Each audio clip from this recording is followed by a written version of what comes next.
Livro: Documentos fiscais e contratos aplicados ao transporte de cargas e à armazenagem de mercadorias. Capítulo 1. Importância dos contratos jurídicos. O técnico em logística deve conhecer os principais tipos de instrumentos jurídicos que envolvem as atividades logísticas, além de ter noções básicas sobre os principais documentos exigidos nas atividades de transporte. Em linhas gerais, um contrato é um documento que assegura e define os deveres e condições entre duas ou mais partes. Os contratos são úteis para dar segurança jurídica para quem utiliza e para quem oferta um determinado serviço logístico. Na área de logística, podemos ter contratos de, por exemplo, A. Seguros de bens e mercadorias ou de coisas transportadas. B. Serviços de transporte ou de armazenagem de bens e mercadorias. Há leis específicas que devem ser observadas em contratos específicos. Contratos de seguro, por exemplo, devem condizer com o capítulo 15 da Lei 10.406 do Código Civil de 2002.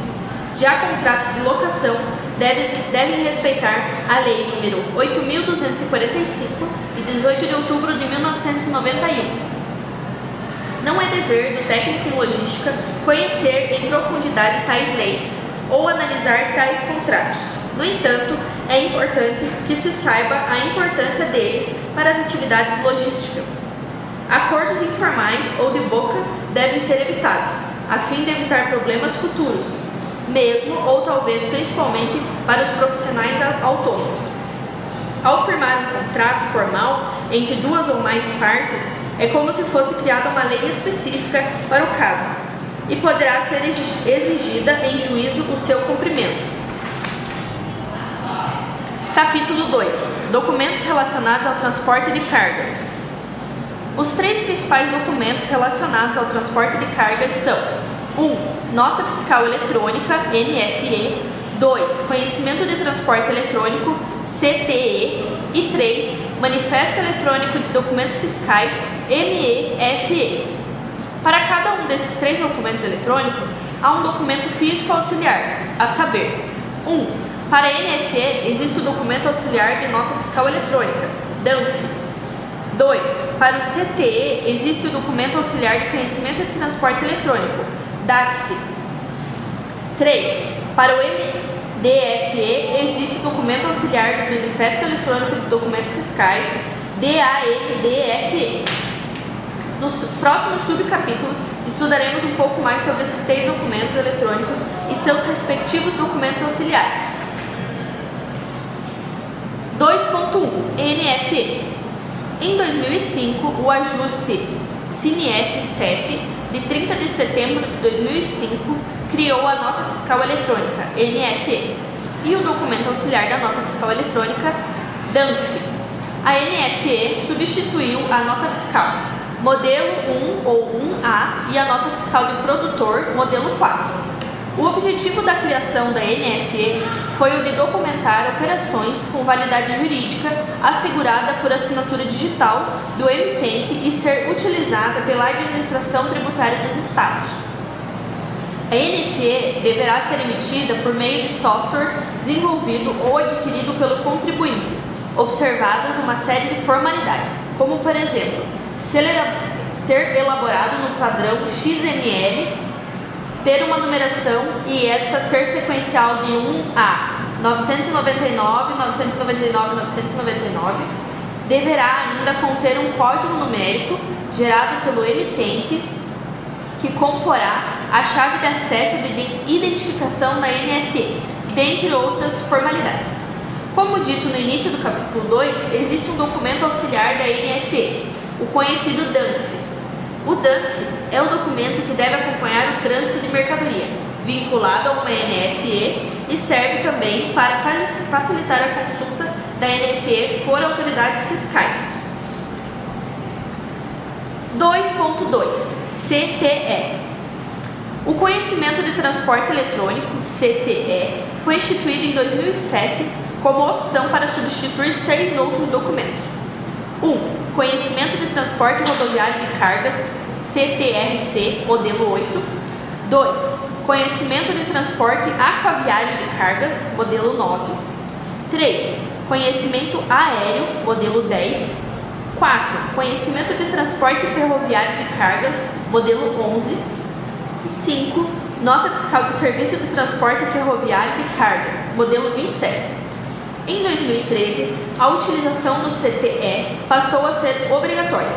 O CTE deve conter os dados dos documentos fiscais relativos à carga transportada, ser identificado por chave de acesso composta por um código numérico, ser elaborado no padrão XML, possuir numeração sequencial de 1 a 999, 999, 999, por estabelecimento e por série, devendo ser reiniciada quando atingido esse limite e ser assinado digitalmente pelo emitente. Existe um documento auxiliar do CTE denominado Documento Auxiliar de Conhecimento de Transporte Eletrônico, DACT. O DACT é o documento que deve acompanhar a carga durante seu transporte.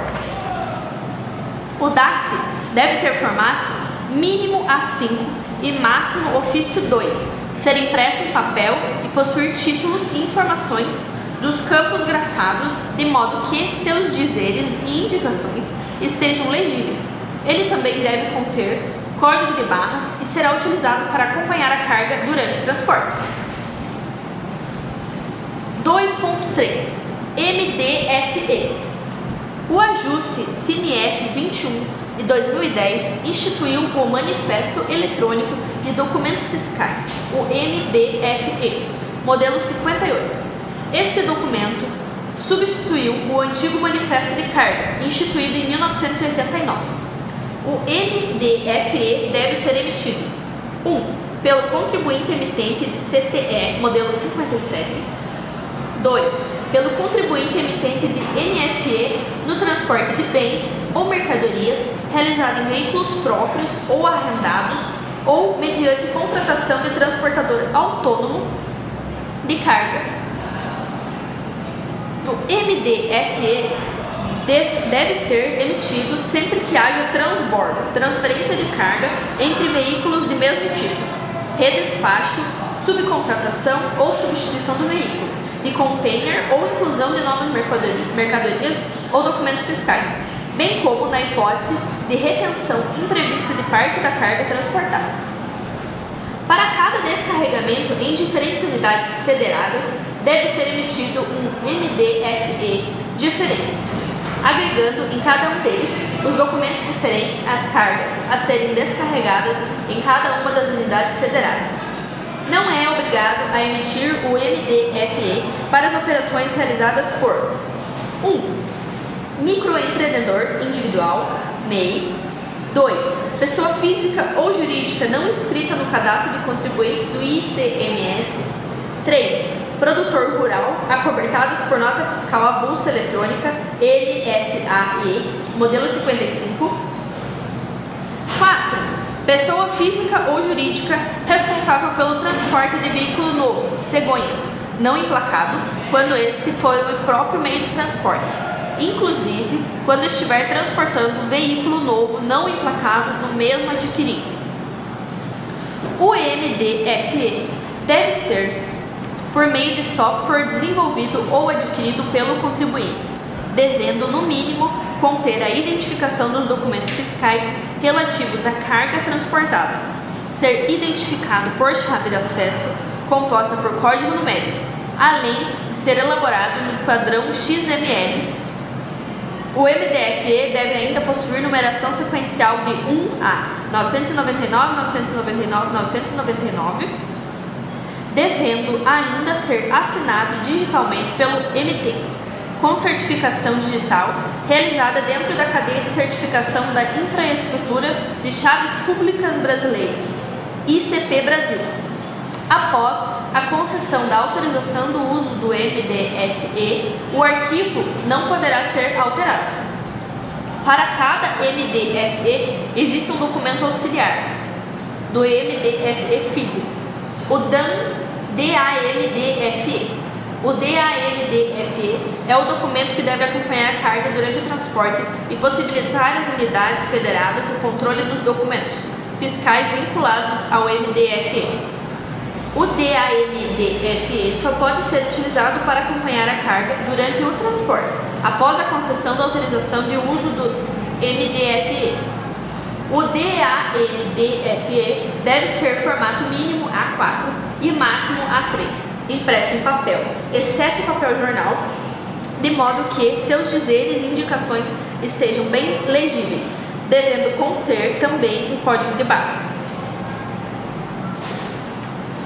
Capítulo 3. Documentos relacionados ao depósito de mercadorias. É muito comum que as empresas necessitem guardar mercadorias, sejam elas matérias-primas ou mesmo produtos acabados. Quando esta armazenagem ocorre em espaço da própria empresa, não é necessário realizar contratos de armazenagem. No entanto, se a empresa necessitar ou desejar utilizar o espaço de outra empresa para a guarda de mercadorias, surge a necessidade de se utilizar de um instrumento jurídico, o contrato, para estabelecer as condições de cada uma das partes. O nome dado a esse instrumento é o contrato de depósito de mercadorias ou simplesmente o contrato de depósito. Uma das leis que trata de depósitos é a de número 10.406 do Código Civil, capítulo 9. Segundo esta legislação, o depositário, quem armazena, recebe um objeto móvel para guardar até que o depositante, quem deposita, solicite o de volta. Esta lei determina, por exemplo, que se o depósito for entregue fechado, colado, selado ou lacrado, nesse mesmo estado deverá se manter. Segundo a Lei número 11.442 de 2007, artigo 16, os operadores de terminais, armazéns e quaisquer outros que realizem operações de transbordo são responsáveis perante o transportador que emitiu o conhecimento de transporte pelas perdas e danos causados às mercadorias no momento da realização das referidas operações, inclusive de depósito. Essa mesma lei nos diz que a responsabilidade do transportador rodoviário cobre o período compreendido entre o momento do recebimento da carga e o de sua entrega ao destinatário. A Lei número 9.611 de 1998, artigo 13, já dizia que a responsabilidade do operador de transporte multimodal cobre o período compreendido entre o instante de recebimento da carga e a ocasião de sua entrega ao destinatário. O Código Civil prevê ainda que o depositário, quem armazena, é obrigado a ter na guarda e conservação da coisa depositada o cuidado e diligência que costuma com o que lhe pertence, bem como a restituí-la com todos os frutos e acrescidos, quando o exija o depositante. Capítulo 4. Seguros obrigatórios no transporte de cargas. Os seguros obrigatórios para transporte de cargas são dois. 1. Seguro de responsabilidade civil do transportador rodoviário de carga, RCTR/C. Este seguro deve ser contratado pelo transportador, mesmo que o dono da carga tenha seguro próprio. Cobre apenas prejuízos de terceiros que o próprio transportador tenha causado. Não cobre furtos e roubos. Os prejuízos cobertos por esse seguro devem ter sido causados por 1. Colisão e ou capotagem e ou abauroamento e ou tombamento do veículo transportador, ou 2. Incêndio ou explosão do veículo transportador. 2. Seguro de transporte nacional. Esse seguro deve ser contratado pelo embarcador, dono da carga. Seguro cobre acidentes e roubos e furtos. Tanto o seguro do transporte nacional como o seguro de responsabilidade civil do transportador rodoviário de carga devem estar inclusos na emissão